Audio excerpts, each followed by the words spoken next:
Representative McClintock has always spoken out against earmarks, calling them corrupting and a monumentally bad idea, and taxpayers are grateful for his leadership in protecting their interests instead of the special interests that get the earmarks. Congressman, thank you for joining us. Well, thank you, Tom, for having me. You may remember Thomas Jefferson ended his first inaugural address by cataloging all of the natural blessings of our nation. And he asked, what else do we need? And he answered his question by saying, still one thing more, fellow citizens, a wise and frugal government that shall restrain men from injuring one another, which shall leave them otherwise alone to regulate their own pursuit of industry and improvement, and shall not take from the mouth of labor the bread that it has earned. This is the sum of good government, and this is necessary to close the circle of our felicities. Well, we're obviously now farther from that wise and frugal government than we've ever been before, and that's taking a big toll on our nation.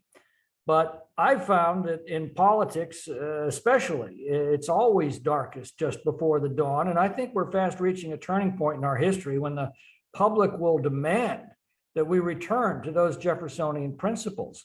And Citizens Against Government Waste is one of the critical fiscal watchdogs in Washington to point the way back to fiscal sanity. So first, I want to thank you, Tom Schatz, and your entire staff and all of the donors and supporters who make your work possible. You know, when I tried to get the new House Republican majority to renounce earmarks once and for all, the first group I turned to for support was CAGW. And they produced a formidable groundswell of grassroots support for the ban. Last week, we lost the vote, but CAGW got their licks in. And here's the difference we made. I think you embarrassed the conference enough to adopt new rules that will at least reduce the earmark abuses that we've seen in prior sessions. They're now pledging not to fund projects that have no federal purpose and not to fund vanity requests like we've seen in the past. Now, I know it's no substitute for an absolute earmarks ban, but I doubt we would have won these concessions without CAGW's constant prodding of congressional consciences. But if you stop and think about it, earmarks are simply a subset of a far larger problem. All of these grant programs that throw out billions of dollars to local governments and NGOs and other nonprofits that have no accountability, no real purpose. These billions of dollars generally disappear into the salaries of bureaucrats and grant writers who then will give us glowing accounts of what wonderful things they can do as they apply for their next year's grant.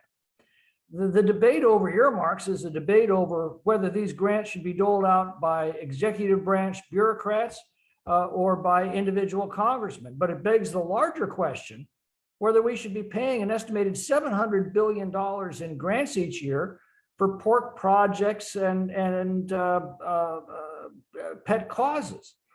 If the federal government needs a good or service that it can't provide itself, it should put out an RFP and award the contract to the lowest responsible bidder.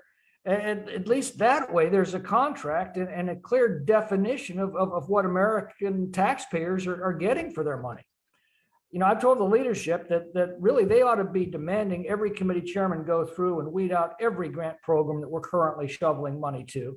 And if we shouldn't be spending the money in the first place, it really doesn't matter who's spending it. That's the lowest hanging fruit in the federal budget. CAGW's pig book embarrasses the porkers, but more importantly, I think it educates the American people of the waste their earnings are being put to, and it provides a break on the worst of the excesses. But most of all, it's offering a blueprint to restore the wise and frugal government that Jefferson called the sum of good government. So, Tom, I hope next year we'll see the pig book and the federal government start to shrink.